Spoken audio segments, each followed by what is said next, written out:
There are many groundbreaking benefits of using a hearing aid with a microphone and receiver in ear, such as improved localization, speech recognition, and overall improved sound quality. Another benefit of using M&RIE is understanding speech in a windy situation. Today, we will listen to two different sets of hearing aids, ReSound 1 and another brand.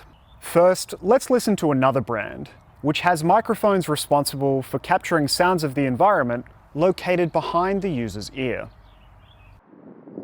Thanks for joining me outside, though I hope it's not too windy.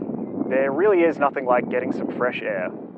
Now, I've replaced another brand's hearing aids with ReSound 1. ReSound 1 uses 3 microphones, including one placed inside the ear canal.